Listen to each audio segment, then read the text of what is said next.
Well, I guess we should get started. Welcome to We're Starting a podcast dedicated to figuring out what this podcast is going to be about. And with us, as always, since the last episode, we have Dallin Lucas here. Yeah, it's good to be on this. And I am DallinJay. We're trying to figure out what this podcast is going to be with some experimentation, and that's okay. We're here to learn, and I hope you guys will join us on this journey of learning. Okay, let's see what we got. So I guess first I'll address the elephant in the room. I'm not wearing glasses today. This is because someone told me that I look like Matt Walsh. If you don't know who he is, he's a right-wing political personality. I don't really know exactly what he stands for or whatever, but I've seen a couple of his videos and I do look like him, and I don't really want to be associated looking like somebody else. So I'm not going to be wearing my glasses from here on out. Yeah, I think even though we have similarities, I think I'm just going to keep my glasses on because I think me looks like this. That's totally fine. Okay, so I'm going to start this episode out by reading some comments, and I'm excited because we actually got some this time, and that's pretty good news. Let's see. So this one is from Mr. Caboose 72. He asks, y'all need to talk about what it's like to start a podcast about starting podcasts. The people need to know. So, yeah.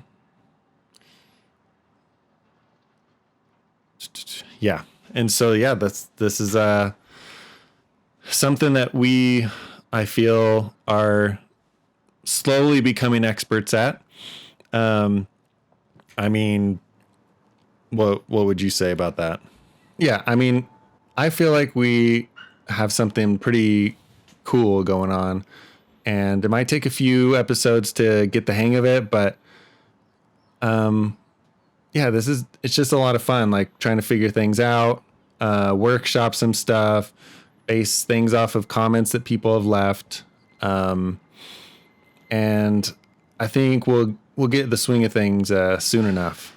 Yeah, for sure. Yeah, one thing I would like to say is when you're starting a podcast, you're going to be talking to yourself a lot until you slowly build up an audience. Then you'll have more people to communicate with and to express your opinions to.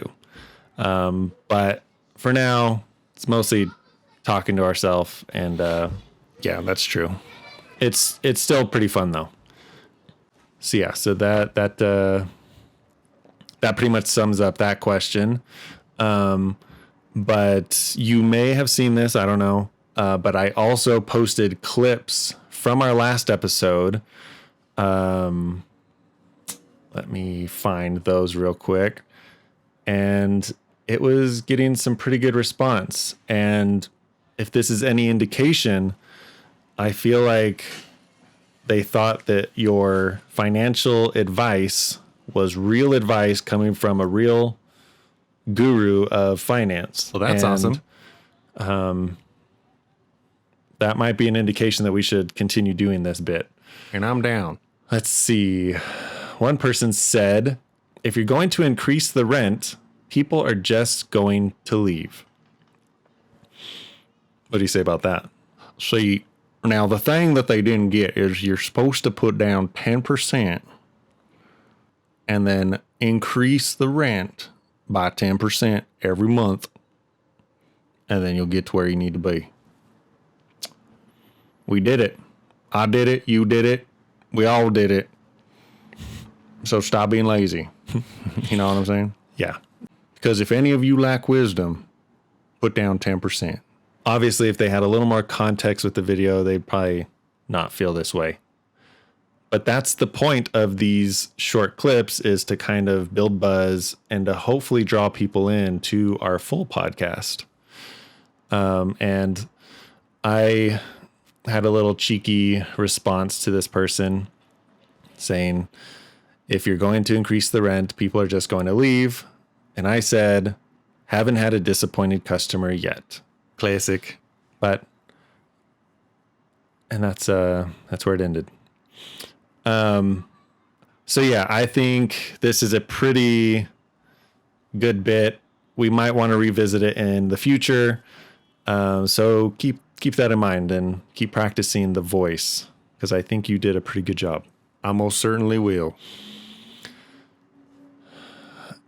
Yeah. So I would just like to encourage you to leave comments, interact with our videos, whether it's here on YouTube, in our podcasts, TikTok, Instagram. We will read your comments and we will do our very best to respond to each and every one of them. Some of them will be answered here on the podcast, and it just makes the community feel a little bit more alive. And we are so grateful for the people who have left comments so far, and keep it up. Okay. So let's move on. So I'd just like to say, I don't have a lot planned for this episode. I kind of wanted to do a free form episode, and I feel like we're going to do a pretty good job with that.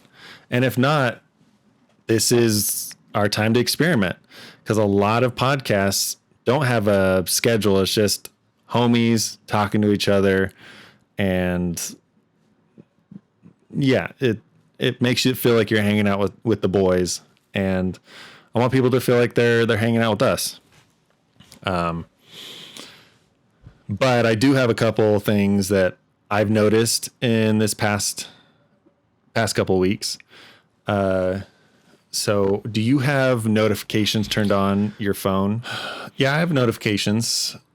But I keep my social media ones on mute, because those ones blow up a little too much because of work.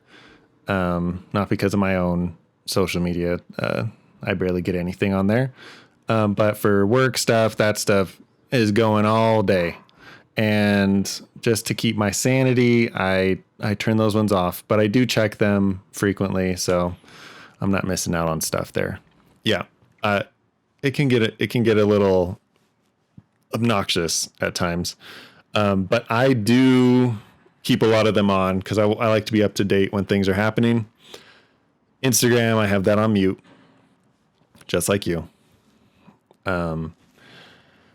But for things like the news, for example, Fox News, they have this interesting quirk. Whenever they're having a article about someone who's just passed away, the notification will pop up.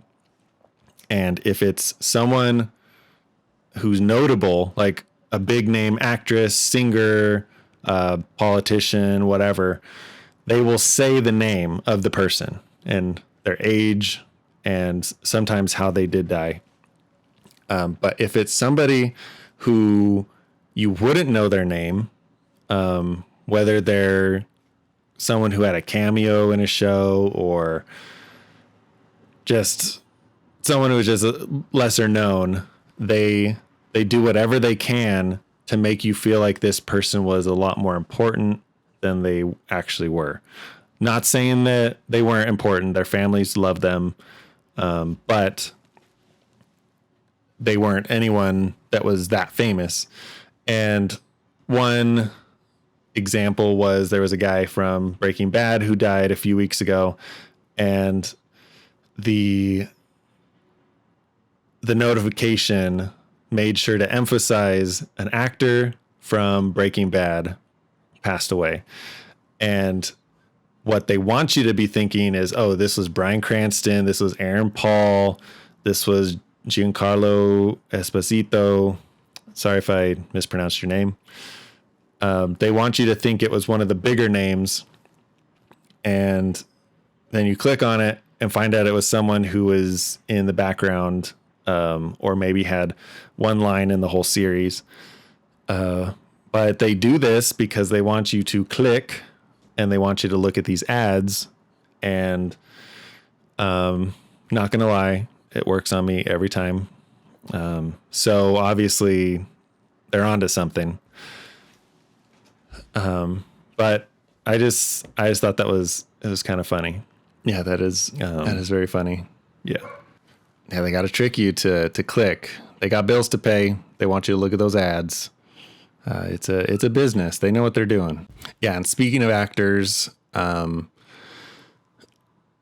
I rewatched one of my favorite movies of all time, Rush Hour 2, recently. And honestly, I could watch that movie daily, like over and over again. It's just one of those movies that I can laugh my butt off every single time, even though I know the jokes are coming. They're just so good. It's such a good movie. Yeah, those are great movies. Those are really good, very quotable. And I would even go as far as to say it is the best sequel ever. So you're saying it's even better than Empire Strikes Back? Bigger than Star Wars. And Terminator 2. Bigger. The Godfather 2. Bigger than The Godfather. What are some other good sequels? The Dark Knight. It's better than those ones? Yes. Even bigger than Batman himself. That is a bold statement. I think the main reason why I think this sequel is so good is it's a comedy. And a lot of times comedies don't translate well with a sequel. Yeah. I can't really think of many comedies that had better sequels than the original. So I guess if you're basing it off of that, I can stand by it. Because a lot of times they just rehash the same jokes, but they don't work well. When you just keep repeating it, then it gets old and people get annoyed with it. But for this movie, I feel like them revisiting old jokes, but then also evolving them just a little bit, it makes them funnier to me. And I can quote every single line in the first movie and the second movie by heart. I can even go as far as to know what music cues are happening where. Yeah, there's a lot of memories with these movies. I watched them all the time growing up. And yeah, they're just so good. There are some lines, however, that I know I'm not supposed to say. Yeah, there's probably a few lines in there that we shouldn't be quoting. And so I edit them. I don't say the thing that they say in the movie. But yeah, I can recite the whole movie. It's a good one. The third one, however, I don't know exactly how I feel about it, because that one I haven't watched in a long time. But I remember the last time I watched it, I felt like it just ends without any logical conclusion. They wrap up the case and everything, but I feel like there's like the epilogue, I guess you could say, that like ties up the character stories. Like, what are they going to be doing next? But they just solve the case and they just start dancing off to the Eiffel Tower. And it felt kind of weird to me. And then it cuts to black, and then you go to the blooper reel, which I will say this again with certainty, that Rush Hour has the best blooper reel of any movie. no movie I have seen has come close to having as good of a blooper reel as the Rush Hour movies. There are some lines in these bloopers that are just as quotable as the movie itself. And I guess the only movie that I guess would compare to the quality of the bloopers in Rush Hour is Toy Story 2 and Bug's Life. But those were definitely scripted. Those weren't really off the cuff. The beauty of the Rush Hour bloopers is they experimented with stuff. Chris Tucker always called Jackie Chan Jackie instead of his name Lee. It's just so good. And I feel like it adds more character to the characters, even though it's not actually part of the movie. Just like hearing like Chris Tucker talking about gefilte fish, like going over and over again, filter fish and stuff like that. It is so funny. And so if you haven't seen Rush Hour 1 or 2, I strongly encourage you to, and you will probably understand me a little bit more because I quote that movie constantly. You probably don't know that I am if you haven't seen the movies, but I am always quoting it. And it is definitely my favorite sequel of all time. All right. Rush Hour 2. I respect it. And I can't wait for Rush Hour 4. I kind of hope that they stay a little edgy. Like, I understand you don't want to be like too politically incorrect, but just a tiny bit. Just do it a little bit. And they are coming out with a fourth one. I think it's on hiatus right now because of, well, obviously it's on hiatus because of the writer's strike and the actor's strike. If that'll ever get resolved, who knows? Maybe they'll just have AI Jackie Chan and Chris Tucker. But let's hope not. I want to see those guys have a real on-screen reunion. They deserve it. It'd be a good time. And can't wait for that movie to come out whenever the strikes are finished. So I heard you were in Vegas about a week ago to see the Jonas Brothers. How was that? Yes, I did go to the Jonas Brothers concert. Here's some proof. I don't know if the camera can see this, but here's my shirt. Jonas Brothers, Las Vegas. Saw them at the MGM Grand. A very good arena for concerts. Even though there's 16,000 other people there, it does feel more of an intimate concert than other big artists. I saw that they performed at Dodger Stadium the next day, and Dodger Stadium is way bigger than the MGM Grand, so you probably didn't have as good of a seat if you saw it there than you would have if you saw it in Vegas. But yeah. Were you freaking out? No, I'm not paranoid. Did you come back from the year 3000? And I don't have a time machine.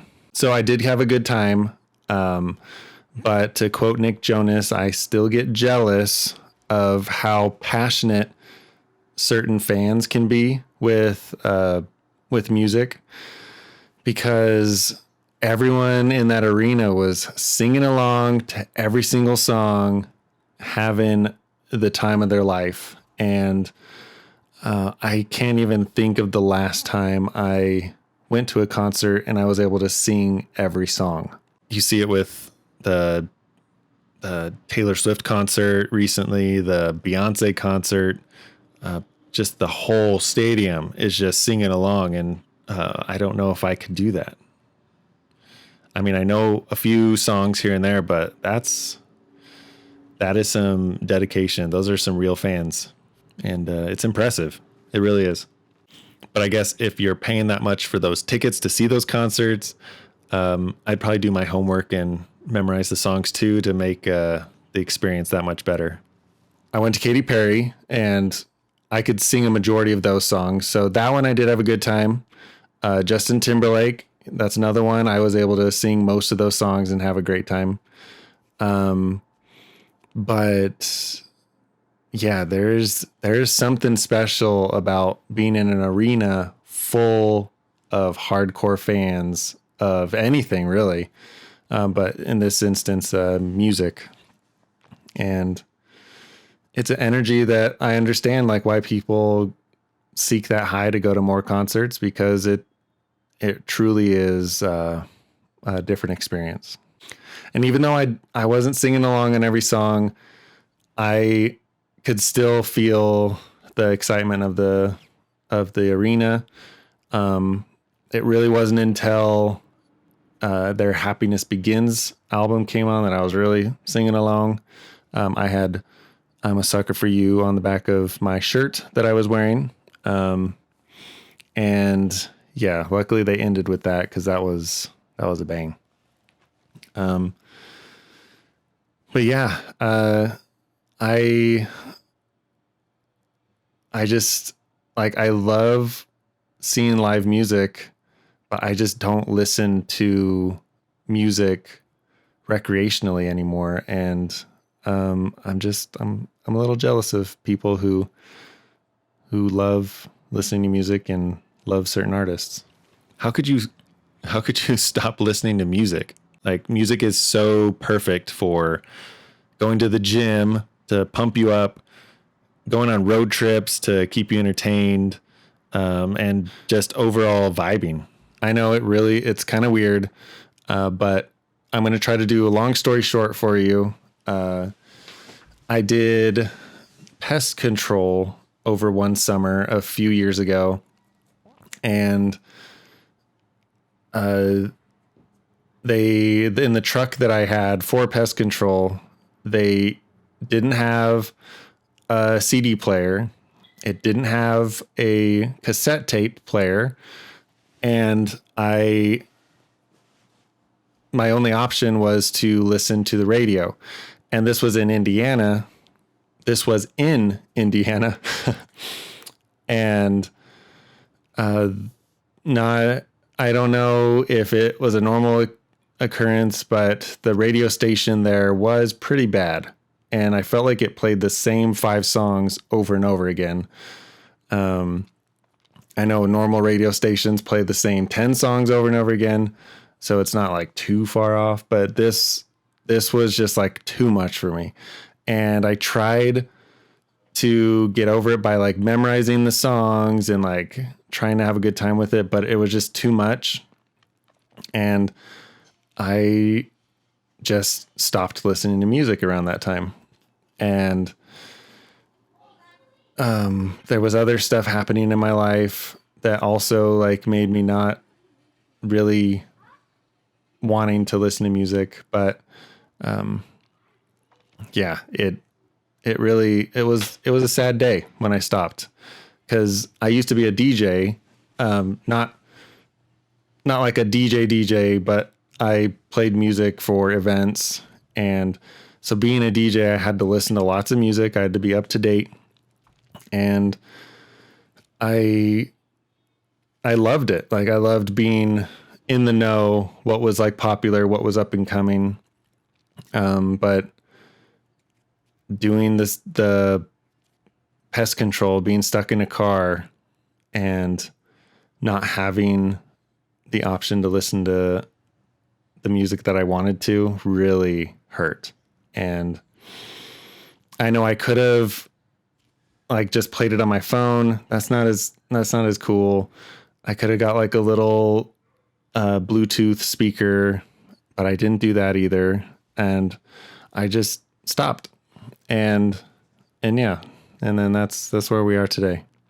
I mean, yeah, I get it. Yeah. Music is really amazing, and I can get down to a lot of different types of music, and I am not opposed to people who want to listen to what they want to listen to. I'm probably the perfect road trip companion for that reason, because I don't oppose any music that you want to listen to.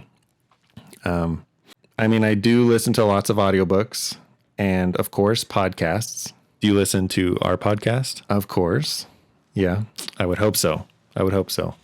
And yeah, that's just what it was. But the concert was awesome, and I would love to go to more. Well, I'm glad you had fun at the concert, but I have one question. I don't know if you've seen in the news, there's been a lot of cyber attacks happening in Vegas. And are you involved in those? No, I wish I had that skill, but I don't. I was not responsible for that. And even if I did have those abilities, I would not use them maliciously. So, okay. Just had to check. So yeah, anyway, how have you been in general? Like, how's work going? How's any of your hobbies going? Just how are you doing? Yeah, work is good. I love my job. It's really fun. It's really fulfilling. I love going viral. Getting those hits. It's really exciting.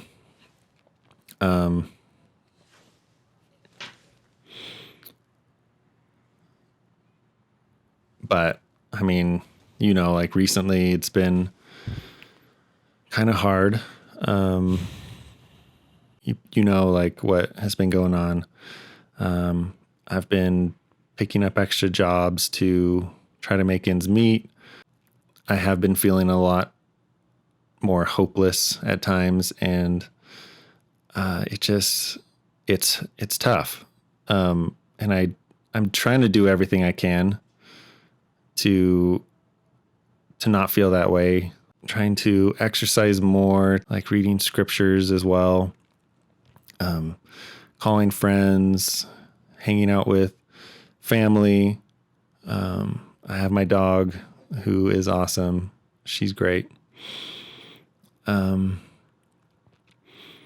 But no matter what I do, I feel like I'm still playing catch up, and I can't get past where I want to be. And that's really hard. And nobody told me that not having a baby would cost more than having a baby, because the medical bills were twice as much as they would have been if we had an actual birth. But you have twice the cost and none of the benefits of actually having a kid. And that's been really tough. What's even harder is, like, I don't know how to cope with a loss like this, because with someone like dying in your family, at least you have those memories to live off of, that you can remember the good times, all the good times you had. And but with something like this, like losing a child to a miscarriage, or even losing a child early, or stillbirth, things like that, there's not really the same way to grieve, because you don't have those positive, happy memories to go off of. And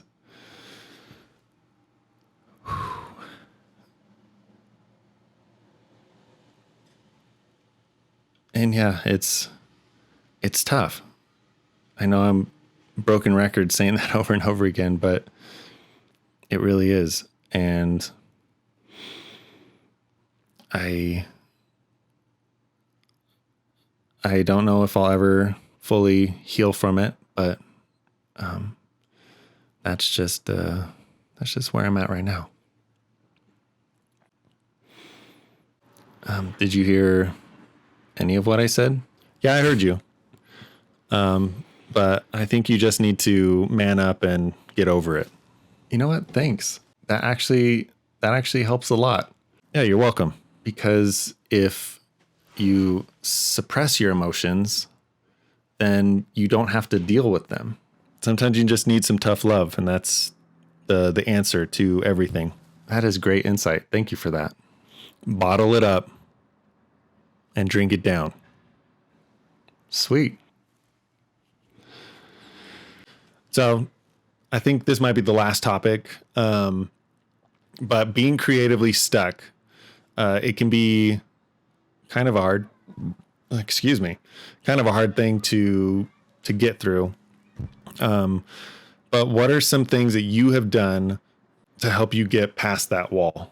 Yeah, the best way that I've seen to get out of a creative rut is to try something new. Whether that is having a new experience or learning a new skill, doing something different helps change your headspace, and it helps you get past that creative wall. And yeah, like at times I still feel like there's a wall there, but I need to try new things to get past it. Is there anything new that you've been wanting to try to get yourself out of that rut? Yeah, actually, there's something that I've been wanting to do. I've told you about this before. It's something that I've wanted to do since I was really young, watching cartoons. I've really wanted to memorize. I know what you're going to say, and I'm really excited to see it. Okay. However, I want to save this for the next episode, right, if that's okay with you. All right. We'll save that for next time. I will be ready. Okay. You're on the same page? Okay. Okay. I just would like to end this by encouraging you to leave some comments on our YouTube videos, on Instagram, TikTok, wherever you find us. Leave comments. We will read them. We want to respond to them, and we love the interaction that we get from you guys. This will help us fuel this podcast, to help us figure out what we want this podcast to be about. But until then, this is We're Starting a Podcast, and we will see you on the next one. All right. Peace out, guys.